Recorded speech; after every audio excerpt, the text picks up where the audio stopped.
Di balik pintu ICU, ada dunia yang penuh ketidakpastian, kekhawatiran, dan pertanyaan yang tak terhitung. Pernahkah Anda merasakan jantung berdebar kencang saat mendengar orang yang Anda sayangi harus masuk ke sana? Perasaan cemas, bingung, bahkan mungkin takut, itu wajar sekali. Banyak keluarga merasa sendirian di tengah kompleksitas medis yang rumit. Tapi bagaimana jika saya katakan bahwa memahami sedikit tentang kondisi kritis orang yang Anda cintai bisa memberikan Anda kekuatan, ketenangan, dan bahkan harapan? Di video ini, kita akan membuka selubung misteri ICU, bukan dengan bahasa medis yang membingungkan, tapi dengan hati, agar Anda bisa lebih siap mendampingi mereka. Betapa sulitnya saat anggota keluarga kita berada di masa kritis. Tujuan video ini sederhana. Dalam 10 menit ke depan, kita akan bersama-sama memahami apa saja jenis pasien kritis yang paling sering dirawat di ICU, dan yang terpenting, apa yang bisa Anda sebagai keluarga pahami dan lakukan. Ini bukan pelajaran medis yang rumit, melainkan panduan penuh empati untuk membantu Anda menavigasi masa-masa sulit ini. Mari kita hilangkan sebagian kecemasan itu dengan pengetahuan yang mudah dicerna demi orang-orang tercinta kita. Salah satu kondisi paling umum di ICU adalah masalah pernafasan yang parah. Bayangkan, saat paru-paru seseorang tidak bisa lagi bekerja optimal atau bahkan berhenti sama sekali.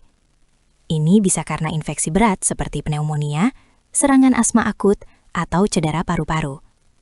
Pasien seperti ini seringkali membutuhkan bantuan alat pernafasan atau ventilator.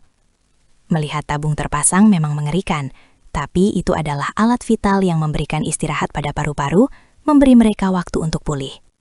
Sebagai keluarga, memahami bahwa ini adalah bagian dari proses penyembuhan dan bukan tanda akhir adalah kunci.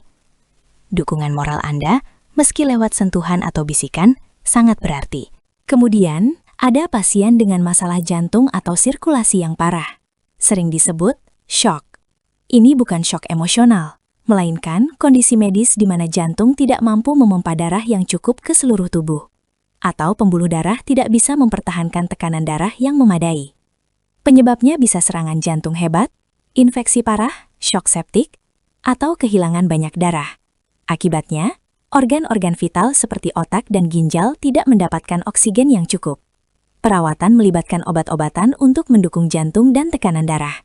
Bagi keluarga, mengetahui bahwa tim medis berjuang keras menjaga stabilitas sirkulasi adalah hal yang penting. Kesabaran dan doa adalah kekuatan terbesar Anda di sini. Selanjutnya, mari kita bicara tentang pasien dengan kondisi neurologis darurat, seperti stroke berat atau kondisi koma akibat cedera otak. Otak adalah pusat kendali tubuh, jadi masalah di sana bisa sangat mempengaruhi segalanya. Pasien stroke mungkin kehilangan kemampuan bicara atau bergerak, sementara pasien koma mungkin tidak responsif sama sekali. Ini adalah momen yang sangat menguji emosi keluarga. Penting untuk diingat bahwa setiap perkembangan, sekecil apapun, bisa menjadi tanda kemajuan. Peran keluarga sangat krusial dalam memberikan stimulasi sensorik ringan, seperti berbicara lembut atau sentuhan, yang bisa membantu proses pemulihan otak. Jangan menyerah, harapan selalu ada. Infeksi serius yang menyebar ke seluruh tubuh, yang kita kenal sebagai sepsis, juga sering membawa pasien ke ICU. Ini adalah respons berlebihan dan berbahaya dari sistem kekebalan tubuh terhadap infeksi yang bisa merusak organ dan mengancam jiwa. Sepsis bisa berkembang sangat cepat dan membutuhkan penanganan agresif dengan antibiotik kuat dan dukungan organ. Melihat orang yang dicintai melawan infeksi seberat ini bisa sangat melelahkan. Ingatlah bahwa setiap upaya medis yang dilakukan bertujuan untuk mengendalikan infeksi dan melindungi organ vital. Dukungan emosional Anda, serta menjaga kebersihan dan mengikuti instruksi tim medis, adalah bentuk kontribusi yang sangat berharga. Beberapa pasien masuk ICU setelah operasi besar, bukan karena operasi itu gagal, tapi untuk pemantauan ketat dan pemulihan awal dari potensi komplikasi. Ini bisa berupa operasi jantung, otak, atau transplantasi organ. Pasien mungkin masih dalam pengaruh anestesi, membutuhkan alat bantu pernafasan, atau sedang dipantau ketat untuk pendarahan atau infeksi. Masa ini adalah jembatan penting menuju pemulihan total. Keluarga mungkin merasa lega setelah operasi selesai, namun fase kritis pasca operasi juga menuntut kesabaran ekstra. Percayakan pada tim medis yang terus memantau setiap detak jantung dan parameter vital lainnya. Kehadiran dan energi positif Anda adalah obat yang tak terlihat namun sangat kuat. Pasien dengan gagal ginjal akut yang parah atau organ lain yang membutuhkan dukungan eksternal juga menjadi penghuni ICU. Ginjal bertanggung jawab menyaring limbah dari darah, dan jika mereka gagal, racun bisa menumpuk. Terkadang pasien membutuhkan dialisis atau alat lain untuk membantu fungsi organ tersebut sementara waktu. Ini seringkali menakutkan karena melibatkan mesin-mesin besar di samping pasien. Namun, ingatlah bahwa mesin-mesin ini adalah jembatan yang membantu tubuh bertahan dan memberi kesempatan organ untuk pulih. Memahami bahwa ini adalah terapi penunjang hidup sementara dan bukan permanen dalam banyak kasus, bisa mengurangi kecemasan Anda sebagai keluarga. Berikan mereka kekuatan lewat kehadiran Anda.